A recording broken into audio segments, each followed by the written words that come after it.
আসসালামু আলাইকুম প্রিয় দর্শক, সবাইকে নয়ন কুকন থেকে আরও একবার স্বাগতম জানাচ্ছি আমার নতুন একটি রেসিপি দেখার জন্য। আজ আমি পালং শাক দিয়ে রুই মাছের মাথা দিয়ে রান্না করব। ফুলকপি, আলু, সিম, বেগুন ভাজি করব রান্নার মতো করে। তাহলে চলুন আমি এখন রান্নাটি শুরু করি। এখানে আমি একটা কড়াইতে তেল দিয়ে দিলাম আর দিয়ে দিলাম পরিমাণ মতো লবণ, 1 চামচের মতো হলুদ গুঁড়ো দিয়ে আমি ফুলকপি, বেগুন, আলু, সিম সবগুলা দিয়ে দেব।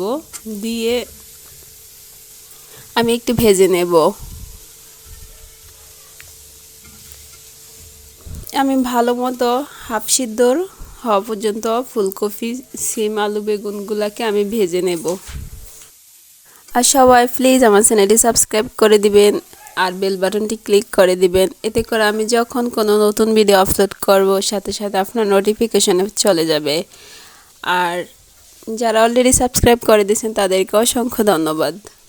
ফুলকপিগুলো ভাজা হয়ে গেছে, এখন আমি একটা বাটিতে ঢেলে নিলাম। আর এখানে একটু তেল দিয়ে দিব রসুন কুচি আর পেঁয়াজ কুচি দিয়ে আমি এগুলাকে একটু ভেজে নেব।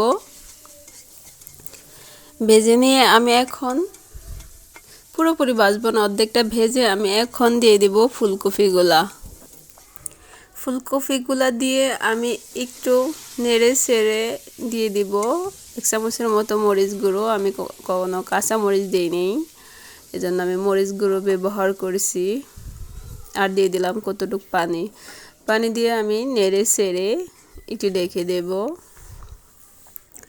2-3 মিনিট পরে আমি আরেকটু নেড়ে দেব। পানিটা শুকানো হয়ে আসলে আমি নামিয়ে ফেলবো। এখন পানিটা শুকিয়ে গেছে, এখন আমি ধনিয়া পাতা দিয়ে নেড়ে চেড়ে নামিয়ে ফেলবো। আপনারা এভাবে বাসায় ফুলকপি ভেজে খাবেন রান্নার মতো করে, অন্যরকম টেস্ট হবে আশা করি। এই রান্নাটা যদি আপনাদের কাছে ভালো লাগে তাহলে একটা লাইক আর একটা শেয়ার করে দিবেন। আর আপনাদের কোনো মতামত যদি থাকে তাহলে কমেন্টে জানিয়ে দেবেন। আর এখন আমি রান্না করব পালং শাক। এখানে 2 মুঠো পালং শাক এনেছে। পালং শাকটার মুঠিটা এখন আমি কেটে নেব।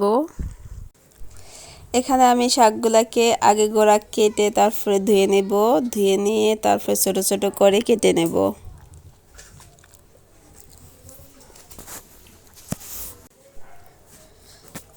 আর এখানে একটা কড়াইতে আমি দিয়ে দেব তেল। শাকে একটু তেল বেশি লাগে, এজন্য আমি একটু বেশি পরিমাণে তেল দিয়েছি। আর এখন আমি মাছের মাথাটাকে 2 ভাগ করে নিয়েছি, ভাগ করে একটু ভেজে নেব।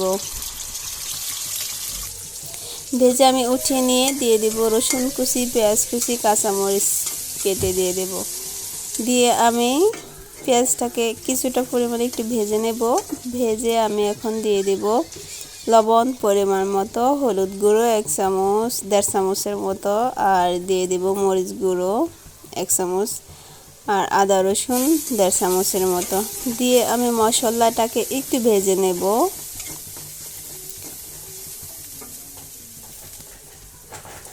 একটু ভেজে আমি দিয়ে দেব কাঁচামরিচ ফালি।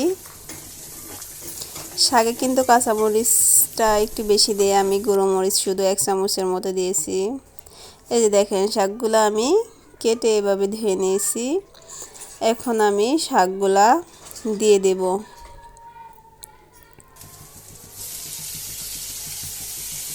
সবগুলা শাক আমি এখন দিয়ে দেব।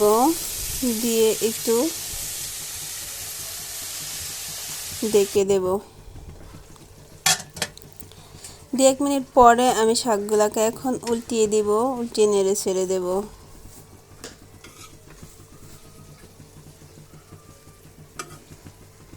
অনেকে পালং শাক খায় না, পালং শাকের মধ্যে কিন্তু অনেক ভিটামিন। এই পালং শাকটা একটু ভালো মতো সিদ্ধ করলে পালং শাকের টেস্টটা একটু বেশি ভালো হয়।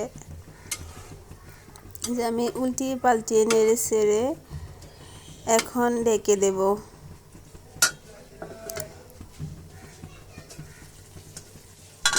আমি আবার ঢাকনাটা উঠিয়ে এখন মাছের মাথাটা দিয়ে দিলাম, দিয়ে আবার ঢেকে দেব।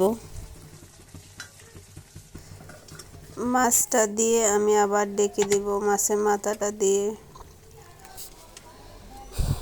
2 মিনিট পরে আমি এখন মাথাটাকে ভালোভাবে নেড়ে ছেড়ে দিব, শাকের মধ্যে অ্যাডজাস্ট করে দেব। শাকের সাথে কিন্তু আমি কখনো পানি দেই নেই, শাক থেকে সবগুলা পানি বের হয়েছে। এখনো পানি আছে, আমি আবার একটু ডেকে দেব। দেখেন 4 মিনিট পরে আমি শাকটাকে আবারও নেড়ে চেড়ে ডেকে দিলাম। আরও 3 মিনিট পরে শাকটা হয়ে আসছে। এখন আমি ধনিয়া পাতা দিয়ে দেব শাকের মধ্যে, দিয়ে শাকটাকে আরও 1 মিনিটের মতো নেড়ে চেড়ে তারপরে নামিয়ে ফেলবো। আপনারা বাসায় এভাবে একবার শাক রান্না করে খাবেন, আশা করি আপনাদের কাছে টেস্টি লাগবে। আর আমার ভিডিওটা যদি ভালো লাগে প্লিজ একটা সাবস্ক্রাইব করে দিবেন, আর একটা লাইক একটা শেয়ার করে দিবেন। আর আপনাদের মতামত থাকলে কমেন্টে জানিয়ে দিবেন। আমার শাকটা হয়ে গেছে, আমি এখন বাটিতে নামিয়ে নিয়েছি। আমি শাকটাকে একটু ঝোল ঝোল রেখেছি। আপনারা বাসায় এভাবে পালং শাকটাকে ঝোল করে রান্না করে খাবেন। আর আমি এখন বিদায় নিলাম, সবাই ভালো থাকবেন, আল্লাহ হাফেজ।